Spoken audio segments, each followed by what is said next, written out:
Assalamualaikum warahmatullahi wabarakatuh.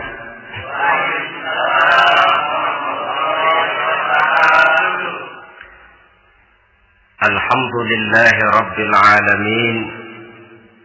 Wassalatu wassalamu ala ashrafil anbiya'i wal mursalin, Sayyidina wa maulana Muhammadin wa ala alihi wa ashabihil mujahidin at-tahirin, amma ba'd.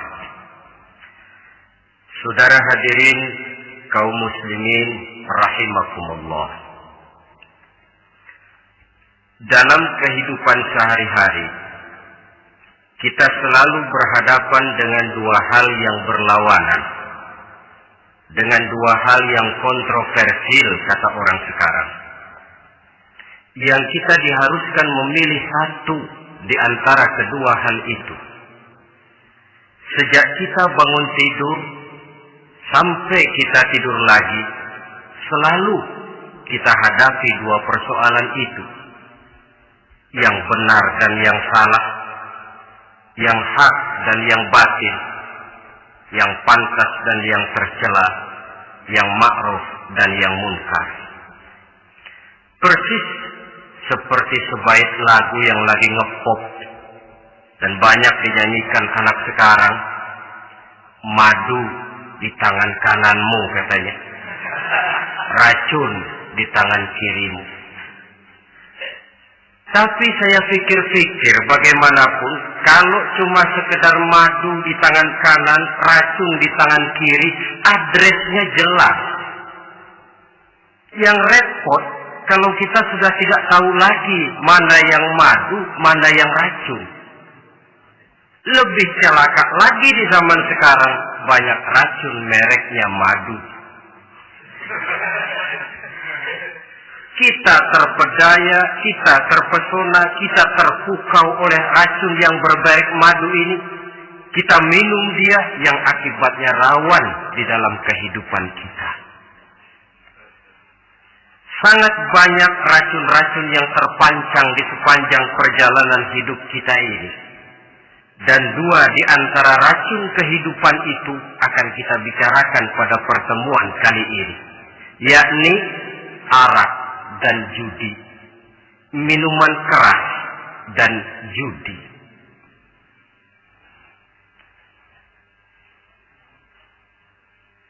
Sebagai yang kita maklum bahwa Islam bertujuan memelihara kemuliaan manusia yang diciptakan fi ahsani taqwim, dalam bentuk yang paling sempurna. Arak atau minuman keras jelas merupakan hal yang merusak dari berbagai aspek kehidupan. Entah kesehatan tubuh, entah pertumbuhan akal, ketentraman rumah tangga, ketentraman masyarakat, bangsa dan negara. Cobalah sejenak kita adakan penyelidikan. Kalau masuk kita ke dalam penjara, melihat sel-sel di sana, berapa banyak yang mendekam di sel karena urusan minuman keras. Masuk kita ke rumah sakit, berapa banyak yang dirawat akibat minuman keras, akibat stres yang dialaminya. Berapa banyak rumah tangga berantakan, berapa banyak pembunuhan terjadi, pemerkosaan terjadi akibat daripada minuman keras ini. Yang paling ironi kalau dia sudah menyerang anak-anak muda kita. Padahal kita tahu remaja, pemuda adalah bentuk miniatur daripada kehidupan suatu bangsa. Akan bagaimana warna Indonesia 20, 30, 40 tahun yang akan datang, remaja dan pemuda kita jawabannya.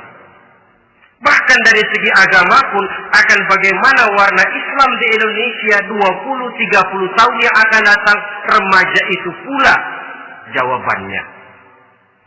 Karena itu, tidak terlalu berlebihan kalau saya berkata bahwa untuk menghancurkan Islam di Indonesia ini, tidak perlu menghancurkan pondok pesantren, tidak perlu menutup masjid, melarang pengajian, menyegel musola, tidak perlu. untuk menghancurkan Islam di Indonesia cukup dengan meracuni remaja, pemuda-pemudi Islam di Indonesia. Kalau mereka sudah diracuni, dijauhkan dari agamanya, masalahnya tinggal menunggu pergantian generasi. Maka yang jadi pilot proyek jelas remaja, pemuda, termasuk dengan menanamkan pengaruh minuman keras. Ditanamkan ke tengah remaja kita ini untuk jauh dari tuntunan agama. Hei pemuda-pemuda Islam, kalau kau mau jadi pemuda modern, jangan dekat-dekat ke masjid. Masjid khusus 60 tahun ke atas. Sepertinya di depan masjid itu ada papan pengumuman masjid khusus 60 tahun ke atas. Baca Quran kolot. Seiring dengan itu lalu modernisasi diartikan dengan westernisasi. Kau tidak akan bisa jadi pemuda modern sebelum semua yang datang dari barat kau telan mentah-mentah. Kau harus bisa bergaul seperti orang barat, berumah tangga macam orang barat, makan minum seperti orang barat. Kalau nyanyi lagu barat yang orang lain gak ngerti, kamu juga gak tahu.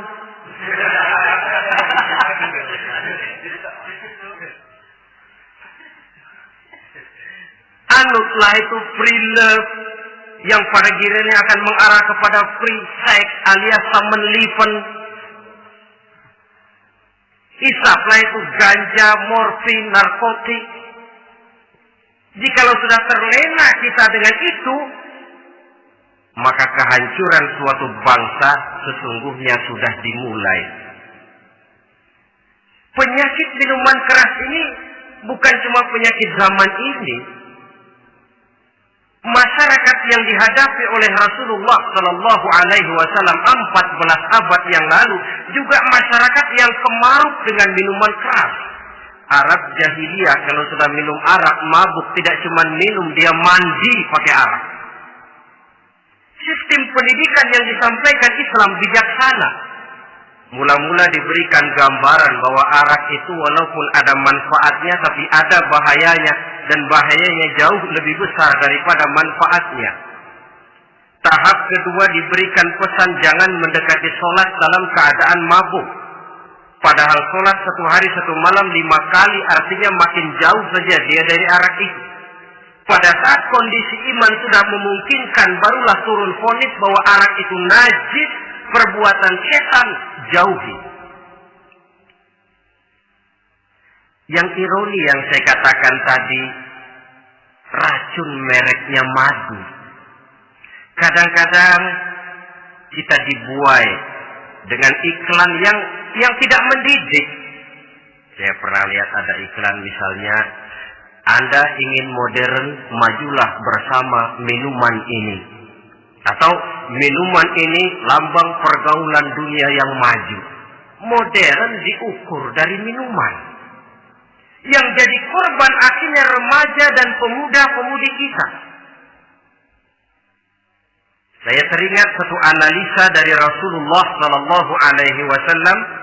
Beliau bersabda, Inna min asratis sa'ah, sesungguhnya di antara tanda-tanda kiamat. Apa kiamat itu?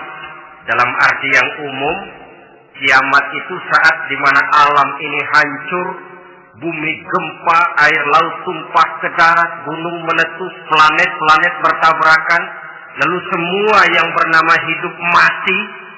Itu kiamat beneran. Saya nggak mau cerita kiamat beneran, sebab saya sendiri nggak kepengen ngalamin. Yang sering kita ngalami ini kiamat kecil-kecilan, kiamat mini. Apa kiamat mini itu? Hancurnya sendi-sendi kehidupan sosial. Maksiat merajalela, munkarat menjadi-jadi. Yang ma'ruf dianggap munkar, yang munkar malah menjadi ma'ruf. Yang salah disanjung-sanjung, yang benar dicaci maki. Tuntunan dianggap tontonan, tontonan malah jadi tuntunan. Kan kiamat kalau sudah begitu. Penjungkiran nilai. Kenapa hal semacam ini bisa terjadi? Penyebabnya kata Nabi, pertama ayyurfa'al ilmu. Ilmu diangkat oleh Allah. Bagaimana cara Allah mengangkat ilmu dan apa maksudnya itu? Allah mengangkat ilmu itu, saudara, caranya pertama dengan mewafatkan ulama. Makin banyak ulama wafat, makin banyak ilmu ditarik. Yang kedua, kurangnya minat orang untuk belajar agama. Kalau sudah klop macam itu, artinya agama sudah disudutkan ke pojok-pojok kehidupan. Agama cuma sekedar tinggal dekorasi. Agama cuma seminar, cuma kongres, cuma muktamar. Tapi bahwa agama merupakan realita dalam kehidupan, itu tidak pernah terwujud. Kalau ulama sudah tiada, minat orang belajar agama berkurang, maka ajaran Allah tidak lagi didengungkan orang. Dikala itu, wa yuzharul jahlu, akan muncullah kebodohan. Nampak kebodohan di mana-mana. Muncul permitted society, masyarakat yang merasa boleh hidup dengan kaidah serba boleh. Tidak ada halal, tidak ada haram. Tidak ada hak, tidak ada batil. Semuanya serba boleh. Kalau sudah begitu kondisi masyarakat, terjadilah apa yang dianalisa oleh Nabi. Dikala itu, wayaqsu zina. Zina dikerjakan berterang-terangan. Orang sudah tidak punya malu. Hidupnya sudah pakai prinsip punya kuping kebo. Punya muka tembok. Punya kulit badak. Kalau juga dikasih tahu, malu dong kau tinggal serumah belum nikah. Malu sama siapa? Masyarakat. Allah, masyarakat cuek aja.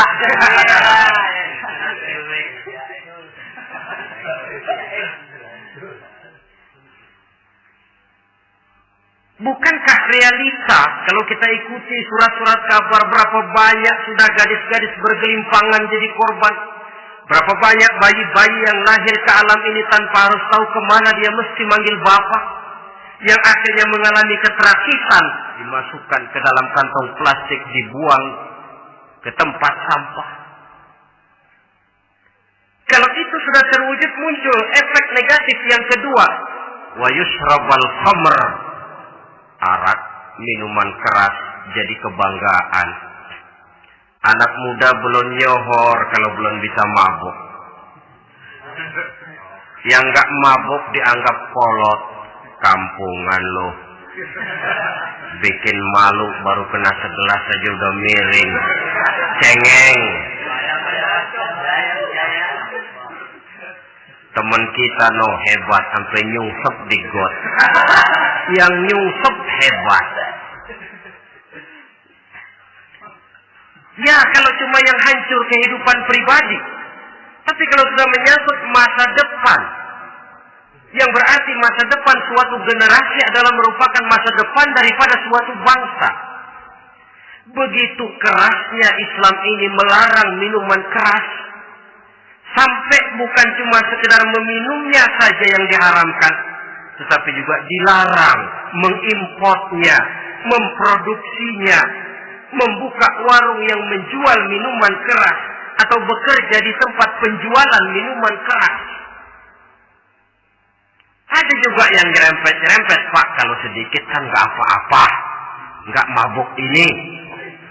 Nah, saya ingatkan hadis Nabi diriwayatkan oleh Imam Ahmad, Abu Daud dan Tirmidzi. Nabi bersabda, "Ma askara katsiruhu faqaliluhu haramun." Apa yang banyaknya menyebabkan mabuk, sedikitnya pun tetap haram hukumnya. Memang barangkali mungkin ada manfaatnya, tetapi bahayanya jelas lebih besar ketimbang manfaat yang bisa timbul daripada jenis minuman keras itu sendiri. Dalam hadis lain, Nabi pesankan, "Man kana yu'minu billahi wal yawmil akhir, fala yaq'udu ala ma'idatin taduru 'alaiha al-khamru.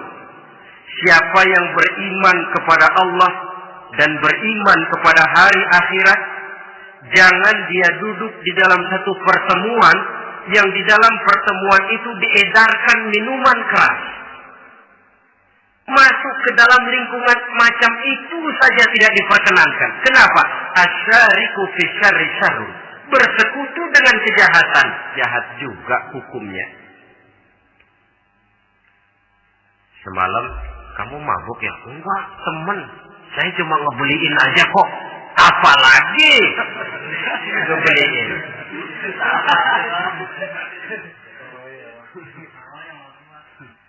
Sebab apa? Dalam keadaan mabuk, orang tidak lagi bisa berpikir secara logik. Daya kontrol hilang, artinya perbuatan sudah tidak terkontrol lagi. Yang pertama. Yang kedua, IQ tidak akan tumbuh dan berkembang secara normal seperti yang kita harapkan.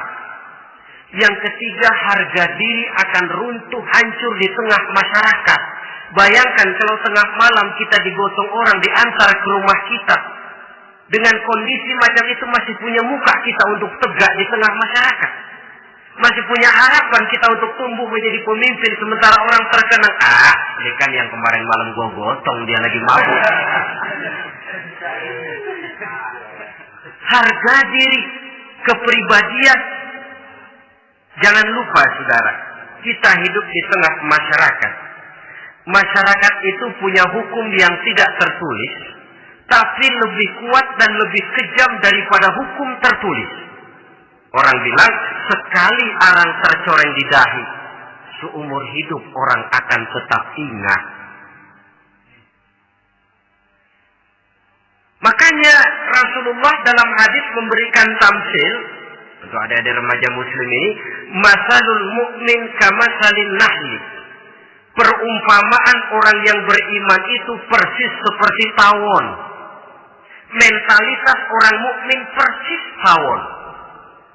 Apa mentalitas tawon? Kalau kita ngaji bab tawon, kita renungi apa keistimewaan tawon. Saya lihat-lihat, ternyata tawon itu punya 4 keistimewaan. Pertama, tawon itu yang dihisap selalu saripati bunga. Bagus makanannya. Belum pernah tawon keliru makan. Saya belum pernah dengar kok ada tawon makan tahu.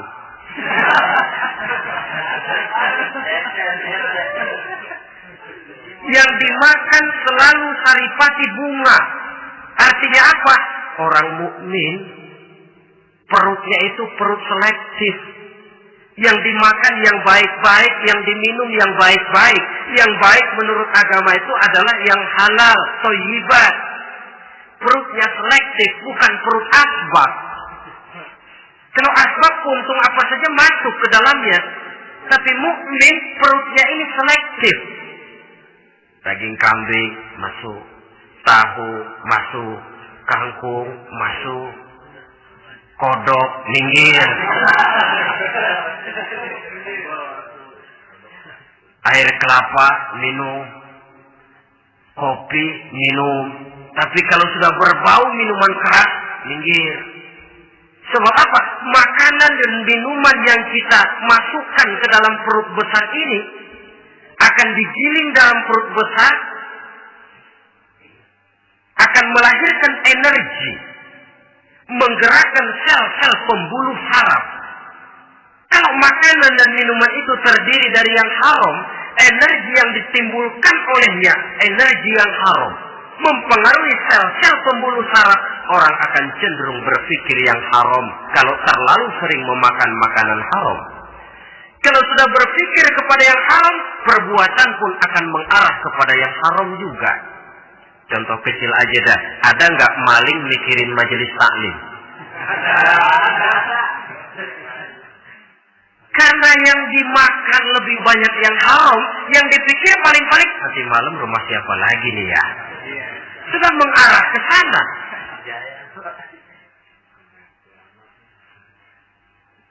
Saripati bunga yang dimakan tawon itu. Lalu tawon yang kedua saya lihat, yang dikeluarkan selalu madu. Artinya apa orang mukmin itu? Kalau dia berkata, perkataannya mengenakan orang. Kalau dia berbuat, perbuatannya membawa manfaat bagi orang. Kalau kakinya melangkah tentu ke tempat yang ada gunanya. Yang dikeluarkan madu, bukan racun. Indah tawon itu. Yang ketiga tawon saya lihat, kemanapun dia hinggap, tidak ada dahan patah. Artinya apa? Orang mukmin dimanapun dia tinggal, kemanapun dia pergi, pantang jadi biang kerok buat lingkungannya. Pantang menimbulkan kerusuhan dan keonaran. Tidak ada cabang patah dimanapun tawon hinggap.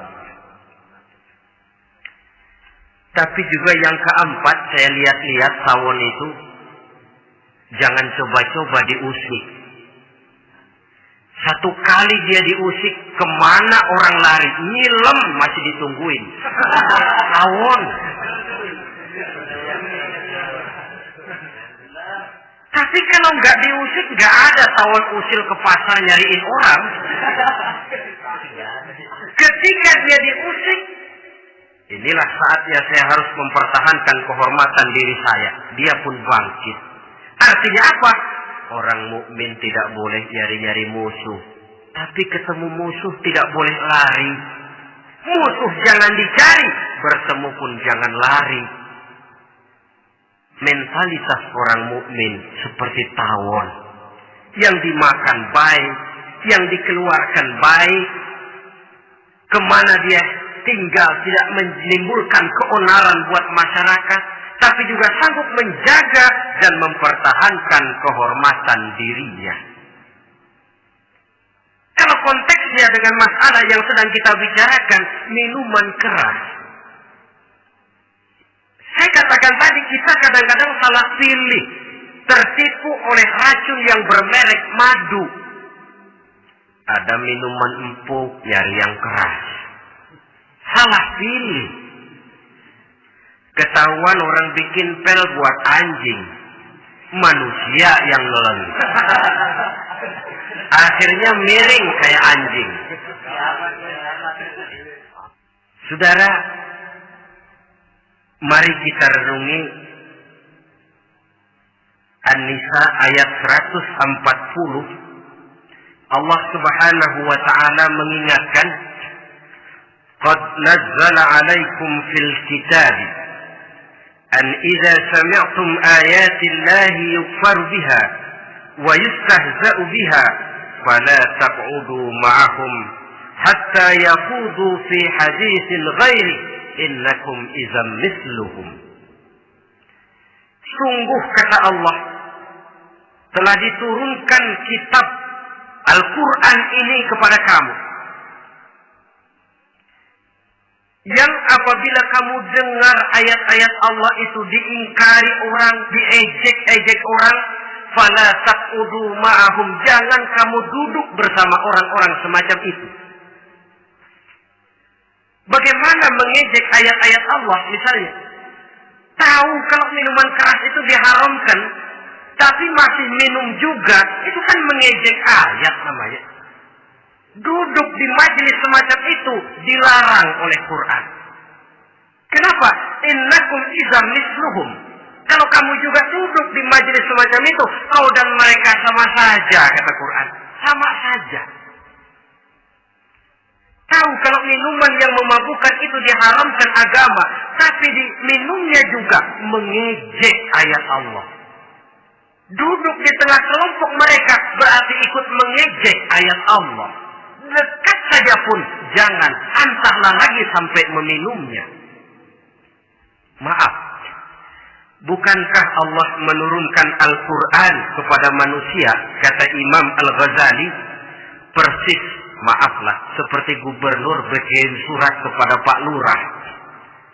Dalam suratnya Pak Gubernur bilang, Pak Lurah, tolong carikan tanah di daerah Kebayoran untuk sekolah 6.000 meter. Pak Lurah dapat surat dari Pak Gubernur, bangga bukan main. Itu surat sore, pagi, siang, malam dibaca. Ditaruh di tempat yang tinggi. Diberikan minyak wangi, mau diambil, dicium dulu. Dibawa dengan penuh hormat dan hati-hati. Tapi tanah yang dipesan Pak Gubernur tidak dicari-cariin. Penghargaan macam apa ini? Nanti Gubernur cek, Pak Lurah, siapa? Sudah terima surat saya? Sudah Pak, sudah. Bagus. Lalu bagaimana? Aduh Pak, surat Bapak sore pagi siang malam saya baca. Bagus. Apalagi Lurah? Surat Bapak saya taruh di tempat yang tinggi Pak. Saya pakai minyak wangi. Mau saya ambil, saya cium dulu. Saya bawa dengan penuh hormat dan hati-hati. Bagus Lurah. Kau memang hormat sama atasan. Cuman Lurah, tanahnya udah dicariin belum? Nah yang itu belum tuh Pak. Belum. Kata Gubernur, bagus Lurah, besok berhenti lo ya.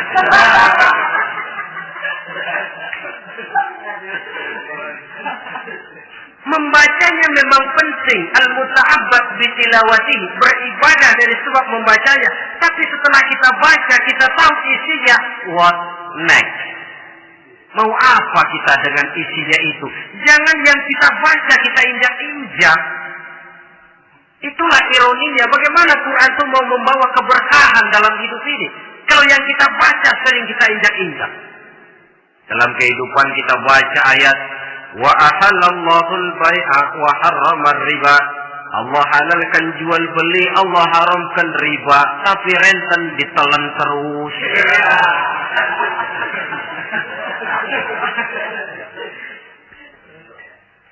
Kita baca ayat wa'tasimu bihablillahi jami'an wa la tafarraqu.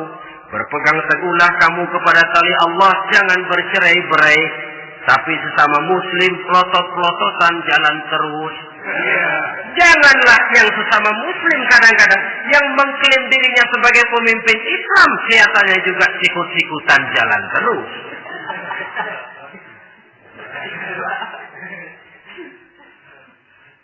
Sehingga tidak heran kalau orang bilang di bawah ngamalin ayat kursi sudah sampai di atas ayat hilang, tinggal kursi saja yang diamalin. Ironi dan menyedihkan. Perjalanan panjang memang saatnya kita menunggal dengan Al-Quran ini. Tetapi prosesnya memang harus kita mulai dari sekarang.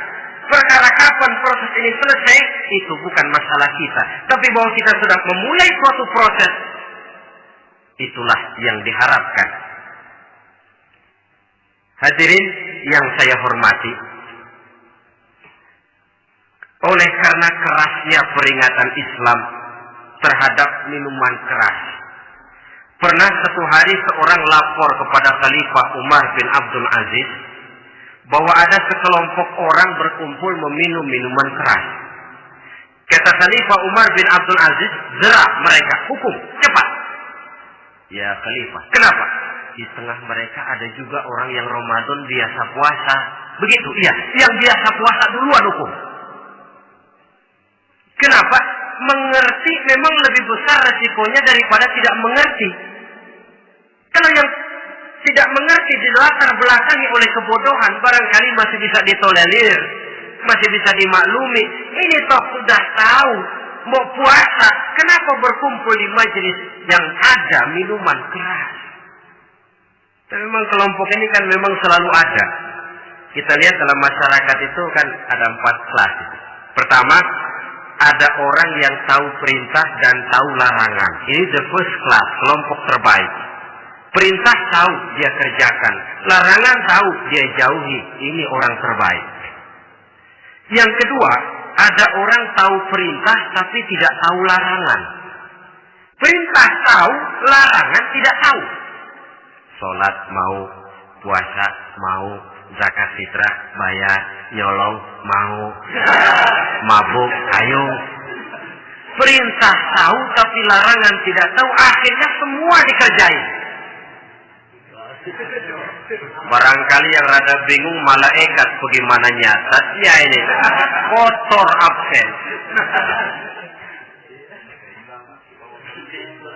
Gelas yang ada di hadapan saya ini, kalau semua diisi air putih macam ini, kan jelas bisa diminum orang. Kalau semua diisi bensin, jelas bisa diminum motor. Tapi kalau separuh diisi air putih, separuh diisi bensin, kacau. Kalau gelas yang ada di hadapan saya ini sepenuhnya diisi air putih, jelas bisa diminum orang. Kalau sepenuhnya diisi bensin, juga jelas bisa diminum motor. Yang repot kalau separuh diisi air putih, separuh diisi bensin. Kacau statusnya. Orang minum mabuk, motor minum pun mogok. Dijual juga tidak laku barang campuran. Inilah makna pernyataan Allah, وَلَا تَلْبِسُوا الْحَقَّ بِالْبَاطِلِ. Jangan kamu campur adukan antara yang hak dan yang batil. Perintah dikerjakan, larangan pun dikerjakan juga. Kelompok ketiga, ada pula manusia yang tahu larangan tapi tidak tahu perintah. Larangan tahu tapi perintah tidak tahu. Jahat sama tetangga tidak, mencuri tidak, mabuk tidak, zina tidak, sholat tidak, puasa tidak, polos. Semua serba tidak. Dan yang terakhir, kelompok keempat, perintah tidak tahu, larangan pun tidak tahu. Ini masuk kelompok makhluk gratis.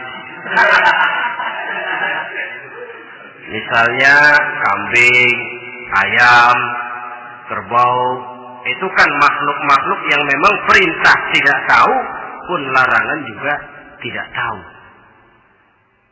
Nah, dalam hubungannya dengan ini, saya mengajak, marilah kita berusaha sekuat mungkin menjauhkan diri dari minuman keras yang jelas bahayanya dengan hidup tidak jauh dari bimbingan agama. Hadirin kaum muslimin rahimakumullah. Kawan seiring dan sejalan dari minuman keras, judi namanya. Saudara kembar barangkali. Yang satu sering menimbulkan yang lain, tetapi bukan tak jarang keduanya berjalan berdampingan. Posisi judi dan arak ini dalam Quran sama bahayanya. Apa sebab? Mentalitas judi adalah mentalitas sirkel, lingkaran setan. Artinya, yang menang biasanya ketagihan, yang kalah biasanya penasaran. Ini yang menyebabkan orang tidak mau berhenti. Kalau dia menang, dia ingin mencoba untuk menang dalam jumlah yang jauh lebih besar lagi. Kalau dia kalah, dia penasaran, kenapa hari ini kalah? Barangkali sial, besok malam saya tebus. Mental semacam ini memang sulit untuk berhenti. Kenapa judi diharamkan dalam Islam? Pertama, seorang muslim di dalam berusaha mencari harta, dia harus mengikuti sunnatullah. Kata kita orang muslim, hukum alam kata orang sekarang, natural of law bahasa kerennya. Berusaha menurut hukum kausal, memasuki rumah dari pintunya, menunggu suatu akibat dari sebab yang kita lakukan. Bahwa kalau begini, mesti begitu. Karena kita memang terikat oleh permainan yang disebut hukum alam ini. Hidup bukan undian, jangan mengharap untung besar tanpa mau peras keringat. Satu pagi, Khalifah Umar bin Khattab radhiyallahu an masuk ke masjid. Beliau lihat ada orang sedang berdoa khusyuk betul. Ditunggunya 2 menit, 3 menit, sampai 10 menit lebih belum juga selesai. Agak lama orang itu berdoa. Selesai berdoa, dihampiri orang itu oleh Sayyidina Umar. Beliau tanya, saudara, lagi apa tadi itu? Berdoa ya Khalifah. Minta kepada Allah? Tentu minta kepada Allah. Minta apa? Minta rezeki. Saudara, dari tadi habis sembahyang subuh. Dapat? Belum. Ya memang kata Sayyidina Umar, inna sama la tumtiru zahaban wa la fiddatan. Langit itu tidak mungkin akan menghujankan emas, tidak mungkin pula menghujankan perak. Jadi orang dilarang duduk bermalas-malas menunggu keajaiban yang datang dari langit. Karena memang hidup ini bukan undian, jadi jangan mengharap untung besar tanpa mau peras keringat. Di dalam berusaha kita terikat oleh sunnatullah. Kalau begini sebab penyebabnya, akan begini akibat yang ditimbulkannya. Yang kedua, Islam menjadikan harta manusia itu sebagai benda berharga yang dilindungi. Mengambilnya dengan judi termasuk memakan harta orang lain dengan cara yang batil. Yang ketiga, judi itu sendiri dapat menimbulkan permusuhan dan pertentangan antara para pemain itu sendiri. Meskipun kelihatannya kompak duduk dalam satu meja yang saling berhadap-hadapan, yang kalah kelihatannya pasrah, tetapi kan itu cuma kulit permukaan. Batinnya bagaimanapun juga yang kalah itu tetap mendendam. Sedangkan yang kalah di samping mendendam juga mengomel, mencaci mungkin ya melawan bermainnya, ya mungkin juga dirinya sendiri. Dan yang keempat, judi itu merusak aktivitas hidup, membuat orang membuang waktu dengan tidak terasa, dan yang pada gilirannya melupakan orang kepada tanggung jawab. Wah, kalau sudah memegang kartu, konon kabarnya, saya sendiri alhamdulillah belum pernah, lupalah orang anak, lupalah orang kepada istri, lupalah orang kepada tanggung jawab. Waktu pun berlalu tanpa terasa. Apalagi kalau sudah diiming-iming oleh gambaran akan memperoleh keuntungan yang besar. Termasuk di dalam judi itu undian, apapun namanya. Yang usaha ke arah ini seharusnya tidak dipermudah, walaupun dengan embel-embel dana kemanusiaan, sumbangan sosial.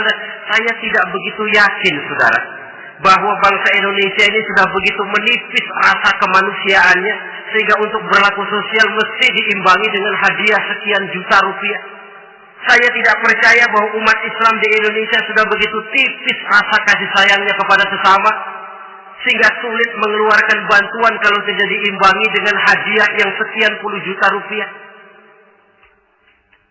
Yang saya khawatir apa? Pada gilirannya di negeri ini akan makin banyak penghayal-penghayal kelas berat, tukang-tukang ngelamun kelas tinggi, yang hidup cuma ngumpulin jikalau andai kata umpama misalnya orang sudah kemana-mana kita masih menghitung jikalau.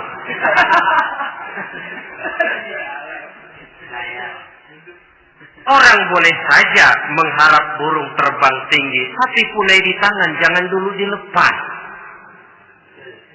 Artinya, idealisme silahkan terbang setinggi langit, tapi kaki harus tetap berpijak di alam realita. Bahwa memang lebih baik makan singkong dalam kenyataan daripada makan roti tapi ngimpi.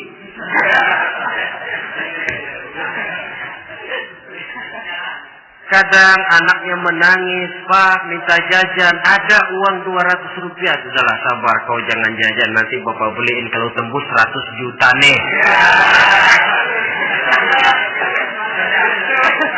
Akhirnya yang 100 juta tidak, anak pun kelaparan. Bukankah akan jadi masalah bagi semuanya? Belum lagi rasa sayang kepada harta yang sudah dia miliki.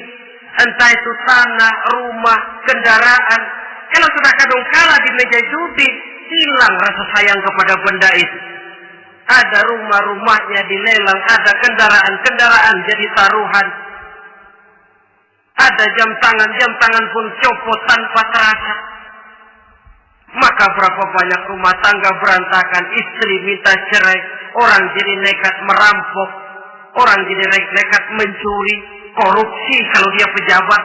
Akibat apa ini? Pengaruh yang namanya judi. Saudara kaum muslimin, ma'asyiral muslimin rahimakumullah. Itu sebabnya di dalam surah Al-Maidah ayat 90 Allah menekankan innamal khamru wal maisir wal ansab wal azlam rijsun min amali syaitan fajtanibuhu la'allakum tuflihun. Sesungguhnya arak, judi, berhala, mengundi nasib itu rijsun. Ya Allah, jarang benar Quran menggunakan kalimat rijsun. Rijsun ini sudah merupakan puncak kekotoran. Bapak moyangnya najis, itu rijsun. Rijsun, kotor. Sudah kotor ditambah pula min amali syaitan, pekerjaan setan. Wajtanibuhu, jauhi. Jangan sampai main, dekat saja tidak boleh, jauhi. La'allakum tuflihun, jikalau kamu mau menjadi orang-orang yang beruntung. Sejarah tidak pernah mencatat ada orang jadi miliuner karena judi. Sejak David Rockefeller sampai Aristotle Onassis, orang-orang kaya top di dunia, mereka kaya bukan karena judi, tapi karena kemauan peras keringat, banting tulang, mau memulai sesuatu dari kenyataan yang real di depan mata. Sebab apa? Hidup ini memang perjuangan. Janganlah kita ingin hidup dengan satu prestasi, ingin tetap hidup seperti apa adanya sekarang ini saja, toh kita harus berjuang. Apalagi ingin hidup lebih baik, lebih terhormat, lebih mudah. Hidup perjuangan. Perjuangan berarti pengorbanan. Berani hidup artinya berani berjuang. Berani berjuang maksudnya rela berkorban. Takut berkorban, jangan berjuang. Tidak mau berjuang, berhenti hidup. Itu logika. Dan bagaimanapun saya yakin lebih baik berkorban daripada menjadi korban. Kalau sekarang kita berkorban, peras keringat, banting tulang, berusaha secara sunnatullah untuk menghidupi anak, istri, keluarga, pada satu saat kita tidak akan menjadi korban kebrutalan anak-anak kita sendiri. Kalau mereka dibesarkan dan tumbuh berkembang oleh hasil yang diperoleh dari meja judi. Ayat 91 Al-Maidah ini lebih memperkuat lagi. Kalau itu arak, judi, berhala, mengundi nasib adalah perbuatan setan, sebenarnya setan mau apa sih? Ayat 91 menegaskan, innama yuridu syaitanu ayyuqi'a bainakumul adawata wal baghdha'a fil khamri wal maisir. Yang dimaui setan itu tidak lain supaya dengan arak dan dengan judi timbul rasa permusuhan, sikap memusuhi, saling marah di antara kamu. Coba, biasanya dalam meja judi sudah loyo, waktu juga sudah berlarut-larut. Yang menang mau berhenti, apa yang kata yang kalah? Berhenti dah, gua wacok loh. Enak bener, gua lagi kalah, lu berhenti. Coba, kira-kira kapan akan selesai permainan? Akan timbul permusuhan, akan timbul rasa dendam kesumat yang ditanamkan oleh setan. Karena memang baik arak, baik judi, baik berhala, baik mengundi nasib, itu semua permainan-permainan setan yang diberikan kepada kita untuk kita ikut andil bermain di dalamnya. Tatkala kita ikut terkena jerat setan, tertawalah mereka. Kenapa? Oh, makin banyak teman saya di neraka. Maaf, setan itu kan sudah tahu vonisnya. Ketika dulu di dengkotnya yang namanya iblis terusir dari surga, itu bikin semacam perjanjian dengan Allah. Tuhan, kenapa ini? Gara-gara Adam saya terusir dari surga. Maka sejak saat ini Adam dan seluruh keturunannya adalah musuh bebuyutan saya. Saya akan gelincirkan mereka dari jalan. Silahkan iblis, goda mereka. Tapi kau tidak akan mungkin bisa menggoda mereka kalau hamba-hambaku itu menjadi hamba yang ikhlas. Hanya hambaku yang ikhlas yang tidak mungkin kamu goda. Yang lain barangkali bisa. Sejak saat itulah iblis memproklamirkan permusuhan. Dan dia sudah tahu betul vonisnya neraka. Tugas dia sekarang bagaimana mengumpulkan teman sebanyak-banyaknya ke dalam neraka. Hamba Allah saja yang tidak tergelincir kepada minuman keras dan judi. Hamba Allah yang ikhlas itu bagaimana? Yang ikhlas menjadi hamba Allah. Dalam arti kata dan perbuatannya memang mencerminkan bahwa dia hamba Allah. Maaf, di zaman sekarang ini kan banyak orang cuma berkata, saya hamba Allah, mulutnya. Tapi perbuatannya membuktikan dia hamba setan, hamba dunia, hamba harta, budak jabatan, budak nafsu. Tidak sesuai antara ucapan dan perbuatan. Sebab itu kata-kata hamba Allah kalau keluar dari mulut manusia itu murah. Soalnya ngaku siapapun bisa. Tapi diakui atau tidak, ini yang kita belum tahu. Ada juga orang berdalih, saya kan masang kalau dapat nanti mau nyumbang masjid. Barangkali aja kalau nyumbang masjid disoriin dikit sama Tuhan.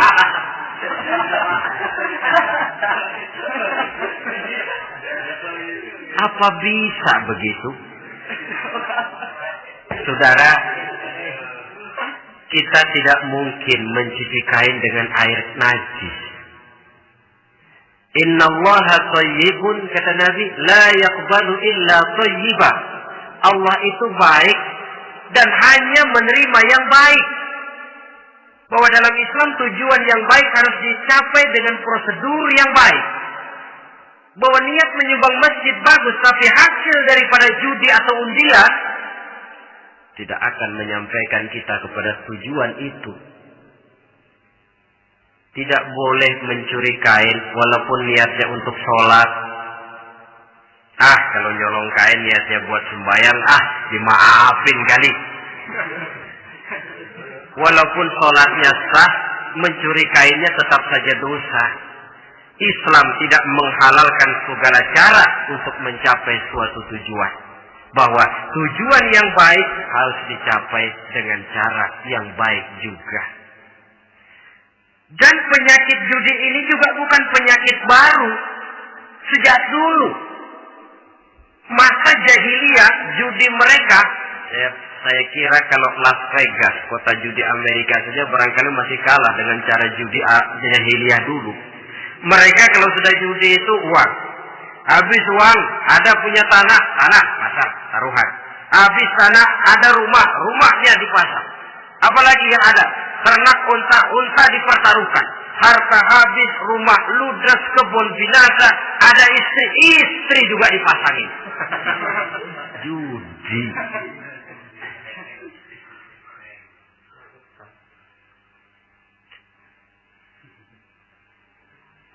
Kita sebagai muslim oleh Al-Quran dijelaskan orang yang mempunyai dua tujuan hidup.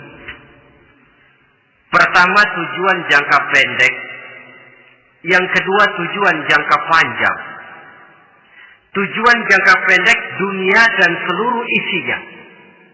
Tujuan jangka panjang adalah akhirat dan ridho Allah. Ini yang terpantul dalam doa setiap kita. Rabbana atina fid dunya hasanah wa fil akhirati hasanah. Tercapai tujuan jangka pendek fid dunya hasanah dan tujuan jangka panjang wa fil akhirati hasanah. Untuk mencapai tujuan jangka pendek, merangkul dunia dan seluruh isinya, apa yang jadi modal utama? Pertama, pendidikan.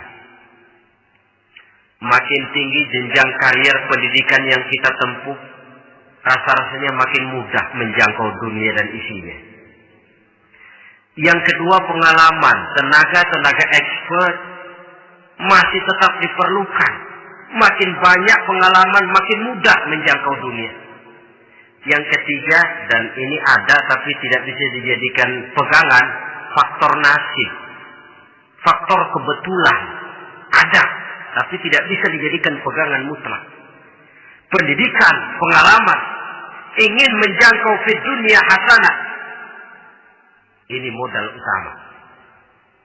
Lalu untuk mencapai fil akhirati hasanah,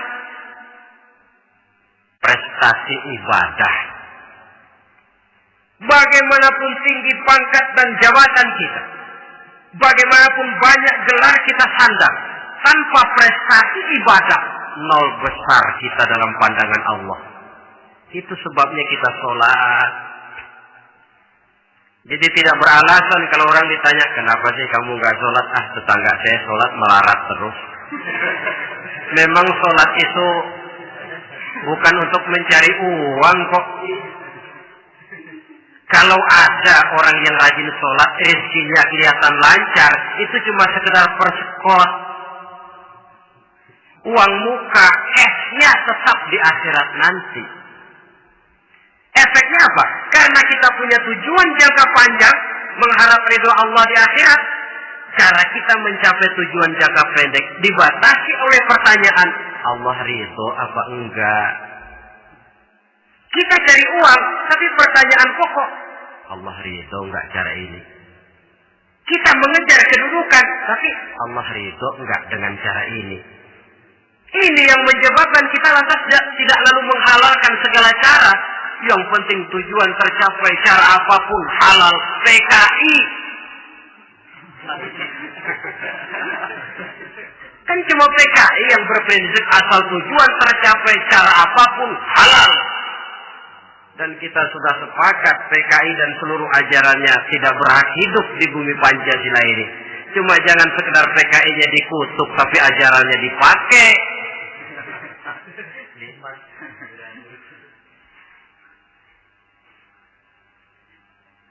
Nah, untuk mencapai dua tujuan ini,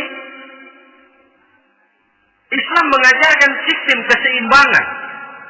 Sehingga Nabi sabdakan, "I'mal li dunyaka ka'annaka ta'ishu abada, wa'mal li akhiratika ka'annaka tamutu ghada." Bekerjalah buat duniamu seolah-olah kau akan hidup untuk selamanya, tetapi bekerjalah untuk akhiratmu seolah-olah kau akan mati besok. Jadi kalau kita sudah sholat menghadap Allah, usolli fardhu maghrib, Allahu Akbar, ingat seolah-olah kita akan mati besok supaya timbul khusyuknya.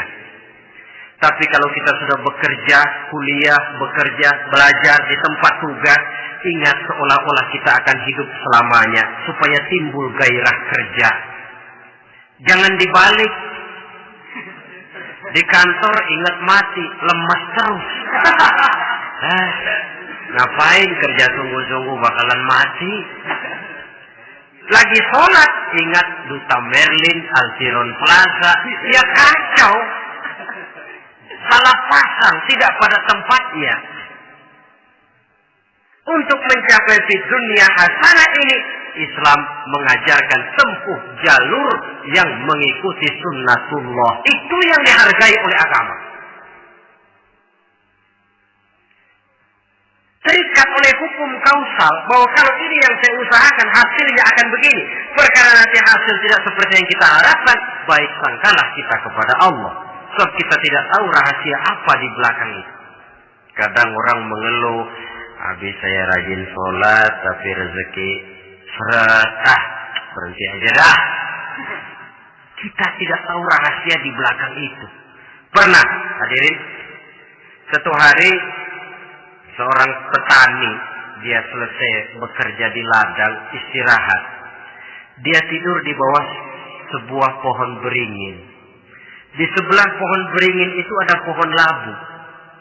Dia berpikir, kalau saya lihat-lihat Tuhan nggak adil katanya.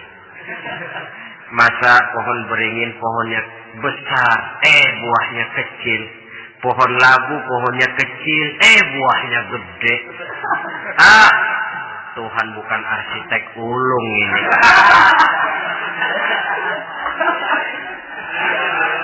Mestinya supaya enak dilihat, beringin yang pohonnya besar buahnya sebesar buah labu. Pohon labu yang pohonnya kecil buahnya kecil saja sebesar buah beringin. Tidak adil Tuhan. Baru dia selesai berpikir Tuhan tidak adil, jatuh sebutir buah beringin tepat menimpa hidungnya. Dia terkejut. Astagfirullahaladzim. Kalau begitu saya sadar katanya, Tuhan benar-benar adil. Coba kalau buah beringin segede buah labu. Waduh, kayak apa muka saya ini?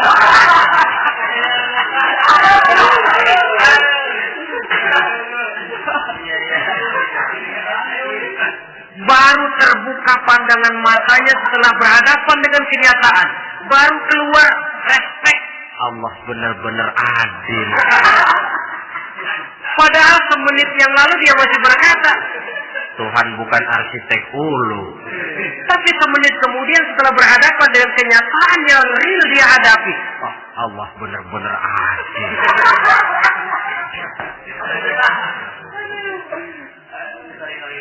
Itulah kehidupan ini.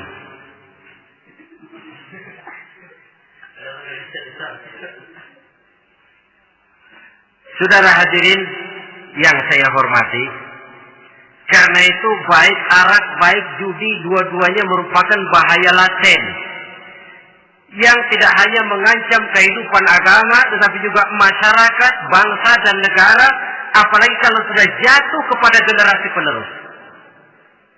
Dan yang bagaimanapun juga saya berpikir sebenarnya remaja, pemuda, pemudi kita cuma korban dari suatu sistem. Sebab ini merupakan tanggung jawab bersama. Ulama, mubalik macam saya paling wewenangnya cuma ngomong. Yang punya SK untuk memberhentikan pabrik minuman keras itu kan Menteri Perindustrian. Tangan-tangan eksekutif. Sehingga kalau Nabi katakan, Man ra'a minkum munkaran falyughayyir biyadihi wa illam yastati' fa bilisanih wa illam yastati' fa biqalbihi. Apabila salah seorang kamu melihat suatu kemunkaran, termasuk minuman keras dan judi di dalamnya, rubah itu. Dengan cara apa? Kalau kau mampu dengan tangan, artinya power, kekuatan. Kalau dengan tangan tidak mampu, ini orang kalau gue pukul gue yang melintir. Umpamanya, fabilisan dengan lidah ngomong. Mas, saya senang sampean tinggal di sini, kampung kami tambah warga, tapi tolonglah jangan bawa pengaruh yang tidak baik. Kalau ternyata bicara pun tidak berani, fabiqalbi, cukup dalam hati, sekurang-kurangnya tidak ikut membenci kemungkaran dalam hati, itulah kadar iman yang paling lemah. Ini secara umum. Tapi kalau hadis ini kita mau adakan semacam, katakan description of job, bahasa kerennya, kita adakan pembagian tugas. Siapa yang harus merombak kemungkaran dengan power? Penguasa, pemerintah, sebab dia punya aparat. Siapa yang merombak kemungkaran dengan lidah?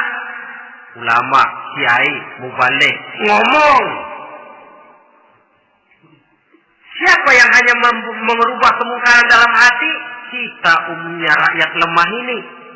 Yang mau ngomong gak berani, tapi hati pegel. Nah, kalau sudah ada pembagian tugas semacam itu, insya Allah masing-masing akan berjalan pada relnya, dan pada akhirnya selamatlah kita, bangsa Indonesia, umat Islam pada khususnya, dari bahaya, baik bahaya minuman keras maupun bahaya judi. Menyelamatkan bangsa dan yang lebih lagi menyelamatkan masa depan kita. Sekianlah saudara pertemuan kita pada saat ini. Mudah-mudahan ada manfaatnya. Terima kasih atas segala perhatian. Mohon maaf atas segala kekurangan. Usikum wa nafsi bitaqwallah. Wassalamualaikum warahmatullahi wabarakatuh.